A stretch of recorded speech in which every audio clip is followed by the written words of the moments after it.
Hello everyone, good morning. কেমন আছো সবাই? আশা করি সবাই অনেক ভালো আছো আর সুস্থ আছো, আর আমিও ভালো আছি। বিছানাপত্র সব নিয়ে এখন যাচ্ছি হচ্ছে ছাদে। প্রথমে আমি বালিশগুলো নিয়ে যাচ্ছি। রাত্রেবেলা এত গরম দিচ্ছে যে বালিশ সব ভিজে যাচ্ছে, তো এই কারণে আজকে ভালোই রোদ্দুর রয়েছে, তো ভাবলাম যে বালিশগুলো রোদে দিই, তাহলে আবার শুকিয়ে যাবে। তো কদিন আগেই কাঁচা হয়েছিল, সেই জন্য বালিশ টালিশ সব এনে রোদে দিচ্ছি। আর তোশকটাও ভাবছি একটুখানি রোদে দেবো, কিন্তু আমি তো ওটা পারবো না টেনে টেনে বয়ে আনতে, কারণ অনেকটা ভারী। তো মা বললো যে আমি দিয়ে দেবো, তুমি বালিশগুলো নিয়ে যাও। তো এই যে সোনার বালিশ, আমাদের বালিশ, সব বালিশগুলো নিয়ে এসেছি। সোনার বালিশও ভিজে যাচ্ছে, সোনাও খুব ঘামছে, আর আমাদের থেকে আমার সোনা বেশি ঘামে, ওর খুব গরম। তো যাই হোক, এই বাঁশটার উপরে রোদে দিয়ে দিলাম। এই বাঁশটা রেখে দেওয়া হয়েছে এই বালিশ রোদ্রে দেওয়ার জন্য, কারণ এই ইটের পিলিয়ারের উপরে না দেয়া যায় না, কারণ ভিজে ভিজে থাকে। তো যাই হোক, ওগুলো রোদে দিলাম। আর এই দেখো, একটা গাছ থেকে একটা আম পড়েছে, আর এই আমটাতে দেখো হাত দিলাম আর থপ করে হাতের মধ্যে পড়ে গেল। মানে পেকেই ছিল আর কি, আর একটুখানি হাওয়া দিলে বা আর একটু পরে হয়তো পড়ে যেত। তো আর এইটা হলুদ হলুদ মতো লাগছিল, তো ভাবলাম যে হাত দিলে হয়তো এটাও পড়ে যাবে, কিন্তু পড়লো না, কাঁচা ছিল। তো যাই হোক, তারপরে দেখছি খুব মেঘ করে এসছে, মনে হচ্ছে যেন এক্ষুনি ঝড় বৃষ্টি নামবে, এমন একটা ওয়েদার দেখো। কিন্তু রোদ্দুর রয়েছে, আকাশটা দেখলে মনে হচ্ছে যেন এক্ষুনি বৃষ্টি চলে আসবে। এদিকে মা সকালবেলা সোনার কাঁথা, তারপর সোনার যা যা জিনিস আর কি, সেসবগুলো ধুয়ে ছাদে রোদে দিয়ে গেছিলো, জামা প্যান্ট আর কি। তো ওইগুলো ভাবছি যে তুলে নিয়ে যাই, কারণ কখন ঝুপ করে বৃষ্টি চলে আসবে, তখন সোনার জিনিসগুলো যদি ভিজে যায় তখন আমরা সমস্যায় পড়ে যাব। আমাদের জিনিস ভিজলে সমস্যা নেই, কিন্তু সোনার জিনিস ভিজলে খুবই সমস্যা।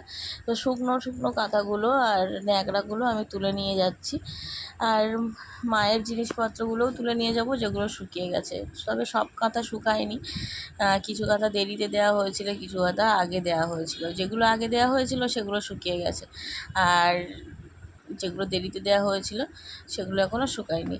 এখন বাজে কটা বলো তো? ওই 10:30টার মতো হবে। আর মা সকালবেলা ঘুম থেকে উঠেই আগে আমার সোনার কাঁথা ধুয়ে দেয়, তো আর রাত সকালবেলা থেকে যা রোদ্দুর পরে ভালোই হচ্ছে রোদ্দুর দেয়, আর সোনার জিনিসপত্র সব শুকিয়ে যায়।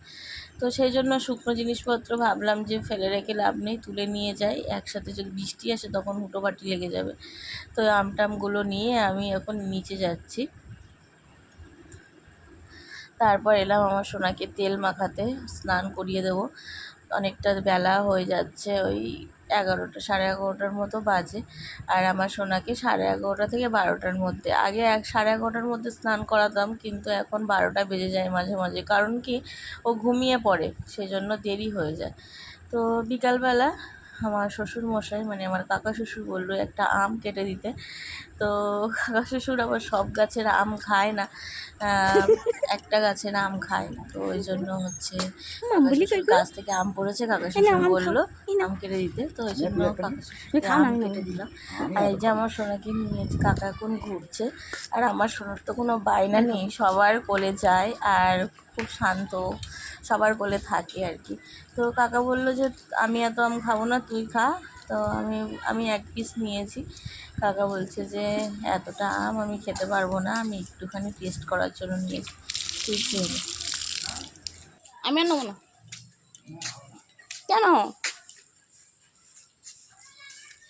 তুমি অন্য গাছের আম খাও না তো? খাও।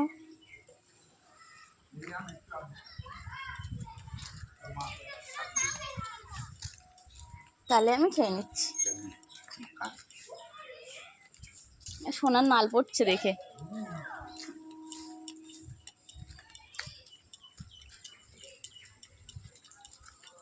ও সত্যি তুমি নেবে? হ্যাঁ, ও আম খাওয়া বারণ।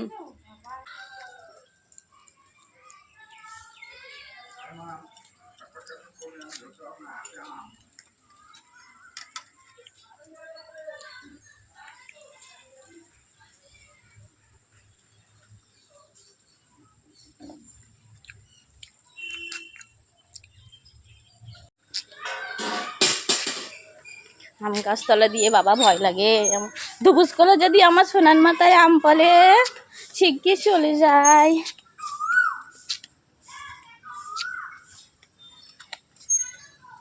কাকা গাছে যে আম গাছে আম পাড়ার জন্য হচ্ছে লগা কাটতে, বাঁশ গাছে হচ্ছে সরু মানে বাঁশ কী বলে ওগুলো, কঞ্চি, তো কাটার জন্য লগা গেছে ভেঙে আম পাড়তে গিয়ে, ওই জন্য কাটতে গেছে। আমিও এসেছি।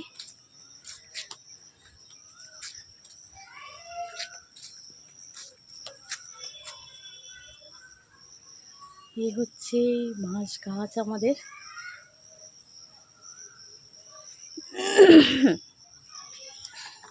আর এই যে লিচু গাছ থেকে সব লিচু চুরি হয়ে গেছে,